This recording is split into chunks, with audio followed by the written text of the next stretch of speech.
Welcome to another episode of Band Director Bootcamp, the podcast with productivity and wellness tips for busy band directors. I'm your host, Leslie Moffett, and I'm really grateful to be sharing this platform with you. As busy band directors, we know you don't have time to watch lengthy professional development webinars, so we share 20-minute tidbits with takeaways you can use to support you in this awesome profession in a healthy way. And I'm super stoked about our guest today. I know I'm always excited, but this one's really fun because we met by accident just recently and got on the phone with him today. And it just felt like, oh, this is super easy because he and I share a love of music education and keeping music educators healthy. Jeff Ostemore is his name, and he's a music educator who's been teaching for more than 2 decades, currently at Texas A&M at Commerce. He's also a band directing consultant for percussion and band directors, primarily in Texas, but also all over, with a company called StriveMind. He adjudicates all over North America, and marching bands, drum lines, and a lot more than that. It's been a DCI judge. And the reason he and I crossed paths is because he's an author of a book for band directors, you guys. Can you believe it? There's more than one of us. His book is called Breathe, Grow, Share: Fostering Student Impact Through the Lens of a Music Teacher's Best Life. I was so excited to hear that this is out here and really grateful to have you here with us today, Jeff. So kind of you, Leslie. Thank you for the opportunity just to learn from you and just share the concepts that we have really, really passionately in common with all of your audience. Yeah.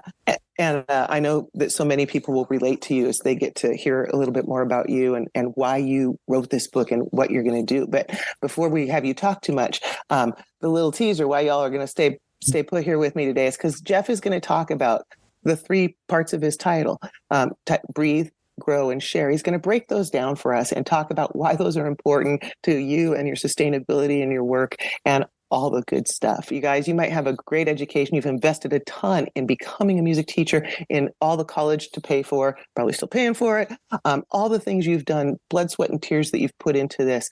Jeff and I want to see you being able to do it in a sustainable way. So that's why I'm here, because we want to make sure the next generation of music teachers can stay and do this for the decades that we've had the privilege of doing. So Jeff, will you give our audience a little bit of your background so we know your journey to where you are today?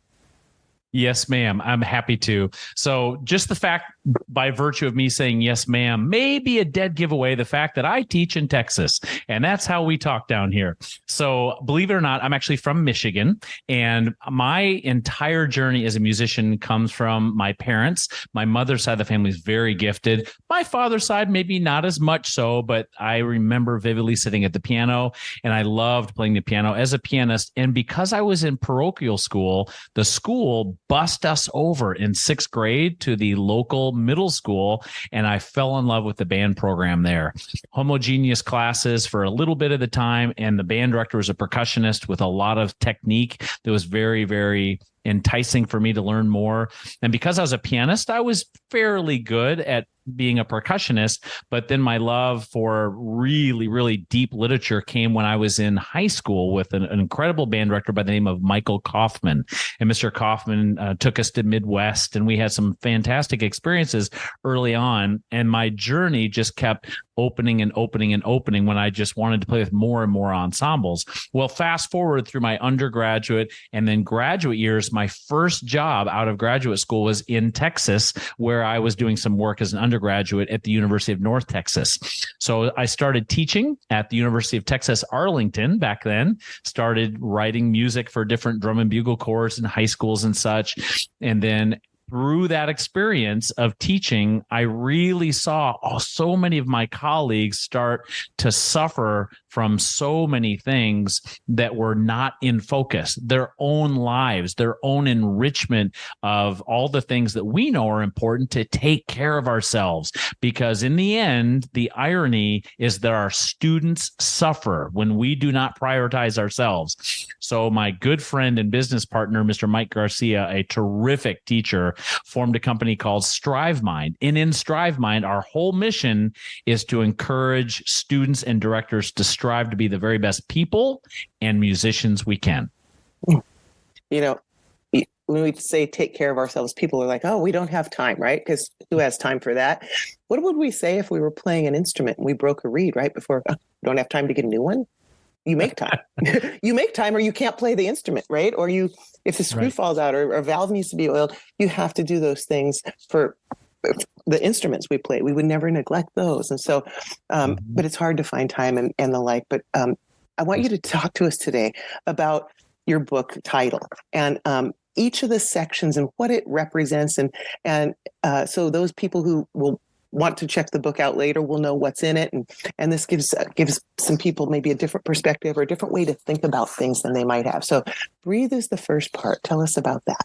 Yes, ma'am. So Breathe has 6 chapters in it, and Breathe is the foundational starting point for us being incredibly service oriented to our students, and we have to have a common ground to start on. So I start with gratitude. So my chapter 1 is about gratitude. I go into meditation, sleep, food, energy management, and then finally mindset. So all of those non-tangibles that somehow got skipped over in our music education classes. Not a thing, right? When we were in college in the 80s and the 90s. And so back when I was growing up, Leslie, there was no such thing as self-care. It just didn't happen. And so now we're at least more aware of it, but we don't take the time to actually practice it, because the great irony is, like you said earlier, well, my students need me. My students need me. So we literally will take off our oxygen mask to go help a student, and then we run out of air. So I loved your analogy about what happens. We're about to play a concert in 7 minutes and my clarinet player needs a reed. Are we going to ignore that? Well, I would also extrapolate that concept to being on an airplane. You have people that you love sitting in your row. Are you not going to take time to take the oxygen mask and take care of yourself? Because without it, you cannot affect change or save the lives of people around you. Well, in a lesser way, that's exactly what we're doing as educators. So gratitude, meditation, sleep, nutrition, mindset, those are the foundational aspects that we have to start our day with before we step foot in the classroom. Mm-hmm. Jeff and I were talking as we started this. There are so many similarities to what we're doing. My book, I talk about the Empower method, 4 words that start with the letter M, a mindful approach to music, meals, and movement. It's the same kind of thing, right? And so the reason I thought Jeff would be so perfect to come on here is because we met music teachers. When we worked with our students and do things, we take them out to clinics and to work with adjudicators to get often the same information, but just in a different way. And I'm so, like Jeff, passionate that people hear this, that maybe I've got people out there who hear Jeff put it in a little different terminology, and that resonates with you. That's why I'm so stoked, because I think it's all really great information. It's the stuff I use to change my life. And so, you address that. So that was the Breathe piece. So the next section is Grow. Talk to me about that. Yes, ma'am. So the grow portion is the most fun for a lot of us. So the grow portion is seeing a colleague at a convention. It's getting on the phone, driving home, and talking about a new breathing technique or imagery that's resonating with 7th graders, but not 9th graders. It's the growing of our craft. And so my grow chapter has design your day, blind spots, non-musical takeaways, the holistic classroom, all kinds of technical things in our classroom that make not only great musicians, but great kids. So growing from a greater and more global sense of, if I really want these 4 kids to really nail the A flat scale by Friday, I'm not going to concentrate on the 4th note of the A flat scale. I'm going to concentrate on them being young people that take accountability and they follow through with their word, and getting really, really deep into what kind of incredible people we can put in this world, because incredible people will learn the A flat scale, and not always the opposite. Mm-hmm. That was beautiful. I wish I recorded that. I did, didn't I? That was cool. That was great. Yeah, a lot of good stuff in here, but that grow part is really important to have for us.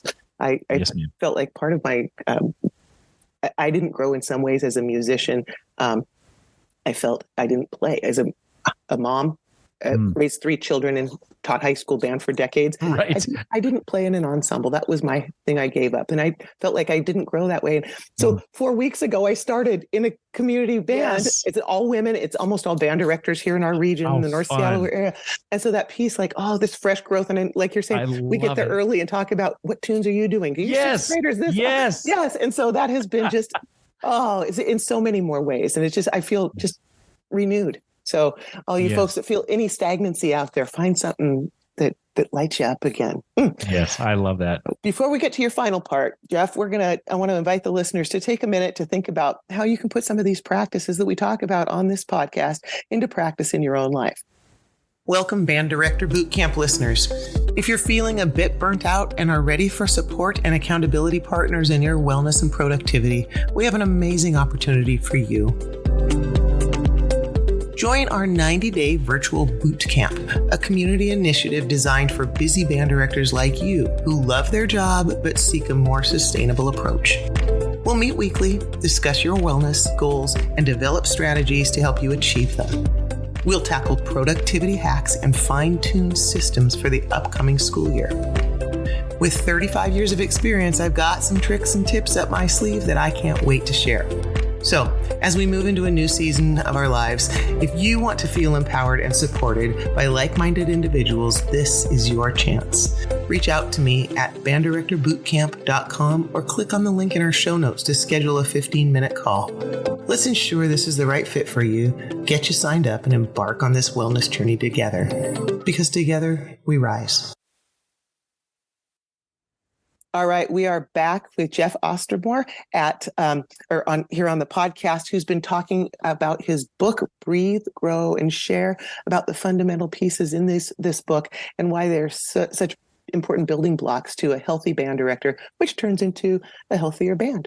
And we talked about breathe. You talked so eloquently about grow. And now I want you to talk about share. Yes, ma'am. So sharing is the most fun and vital component to being a great teacher. Is we're able to authentically, through our own lives, share music and life principles with our students. So in my last book here, my last chapter here, we have defining our personal why. We have working with the end in mind, identifying what our voice is as an educator, but then the next chapter is identifying what their voice is and finding commonality between your wants and your needs as an educator and reaching out to them, but listening carefully and critically for what our students' voices are. Then to what you and I were talking about a second ago, demonstration and practice. What does that look like? What do they need? What kind of learners are they? And then a concept that I've been using a lot as a performer called the peak versus eagle concept. And these are all very tactical ways for us to have perspective, not only how my fourth finger feels when I'm doing this mechanical motion, but when I'm able to zoom out and then listen and feel what my breathing is like and an awareness of my section or the ensemble, and just really diving into those very small and very large concepts from the beginning. So the share part is really, for me, is the most fun.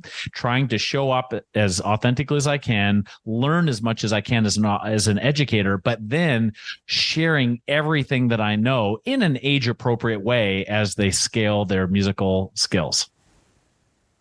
Beautiful. I'm going to want to read this book now. I'm really excited. I really am. Why did you write it?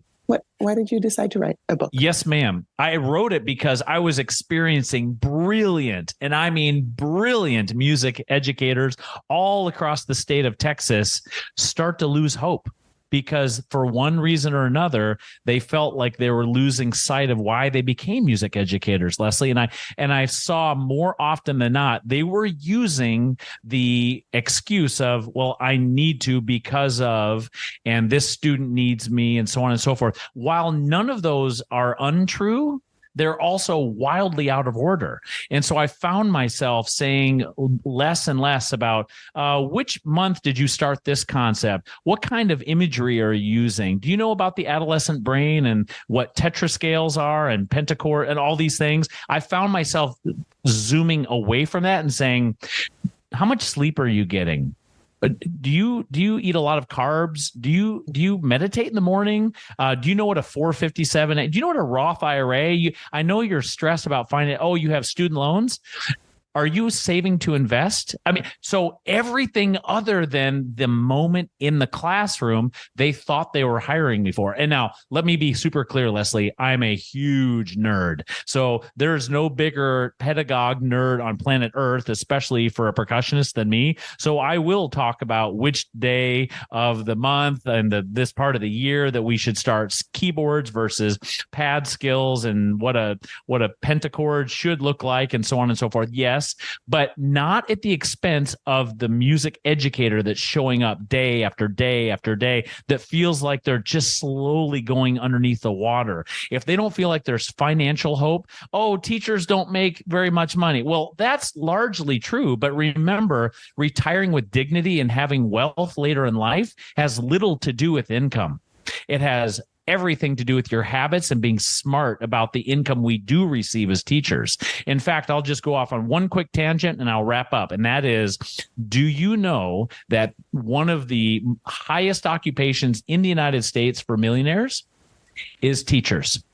Because we are process oriented, we are systems oriented, and there is hope. If you start early, we can retire comfortably and we can enjoy our later years if we just take steps early. So I find myself sharing all of those aspects of teaching, not only in, but outside the classroom. Amen. This is great. Awesome. Such important stuff, because you're right. Back in the 80s and 90s, it was all about what we could do for all the kids and the communities and the schools and do for everybody else. And if you're not busy, you're not productive, your worth is not there. Right. And I think there's a whole mindset we have to undo of that too, so that we feel worthy of taking care of ourselves. Yes, Dr. Phil's got nothing on us. Look at us go. We're solving all kinds of problems here, Leslie. Yes, we are. Well, let's finish solving them. Would you, before we log off here, sign off here, would you tell us where can we get this book when it comes out? What website we can go to? How can we learn more about what you have to offer? Yes, ma'am. You're too kind. This new up and coming company called Amazon.com. Ooh, I think I've heard of them. Yeah. So the book was just released. And so my understanding is that when you search for it, it'll pop right up. You can either put my name in, or you can simply just type in Breathe, Grow, Share, and it'll pop up. Right now, my book producer is helping me record an audiobook and an ebook as well for Kindle folks out there. Awesome. And you guys, when you read it, leave a review. That's always helpful for authors. We appreciate those. So, yeah, gosh, I feel so fortunate that we accidentally crossed paths. Ditto. Yeah, this has been great. Thank you for coming here and talking to my audience today. And I want to thank all you band directors, or all you folks who are listening to Band Director Boot Camp. And you're making a difference in kids' lives every day through the magic of music education. The work you do matters, and so do you. Join us next time on Band Director Boot Camp for another episode of productivity and wellness tips to make your life a little easier.